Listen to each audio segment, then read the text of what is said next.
നമസ്തേ പ്രിയമുള്ള പ്രേക്ഷകരെ, ഇവിടെ ചർച്ച ചെയ്യുന്നു ശ്രീ മേൽപ്പത്തൂർ നാരായണ ഭട്ടപാദനാൽ വിരചിതമായ ശ്രീമൻ നാരായണീയത്തിലെ ഗജേന്ദ്രമോക്ഷമെന്ന 26ാമത്തെ ദശകത്തിലെ പ്രഥമ ശ്ലോകം. പ്രിയമുള്ള പ്രേക്ഷക, ശ്ലോകം ശ്രദ്ധിക്കുക. ഗജേന്ദ്രമോക്ഷം 1ാമത്തെ ശ്ലോകം.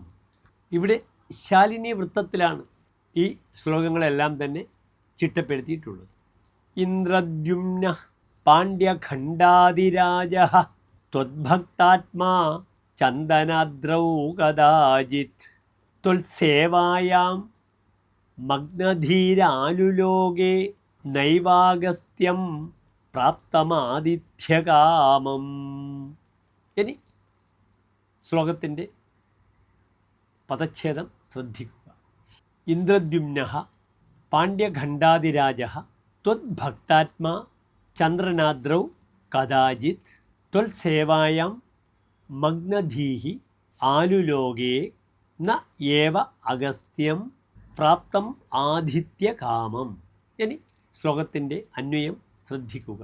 പാണ്ഡ്യഖണ്ഡാതിരാജഃ ത്വദ്ഭക്താത്മാ ഇന്ദ്രദ്യുമ്നഃ കദാചിത് ചന്ദനാദ്രൗ ത്വത്സേവായാം മഗ്നധീഹി ആദിത്യകാമം പ്രാപ്തം അഗസ്ത്യം ന ആലുലോക. ഇനി ശ്ലോകത്തിൻ്റെ സാരാംശം ശ്രദ്ധിക്കുക. പാണ്ഡ്യരാജാവും ഭഗവാന്റെ ഉറച്ച ഭക്തനുമായ ഇന്ദ്രദ്യുമ്നൻ ഒരിക്കൽ ഭഗവത് സേവയിൽ മലയപർവ്വതത്തിൽ ധ്യാന നിമഗ്നനായി ഇരിക്കുമ്പോൾ അവിടെ അതിഥി സൽക്കാരം ആഗ്രഹിച്ചു വന്ന അഗസ്ത്യ മുനിയെ കണ്ടില്ല. ധ്യാനനിരതനാകയാൽ അദ്ദേഹം മുനി വന്നത് അറിഞ്ഞില്ല എന്ന് സാരം. നമസ്തേ.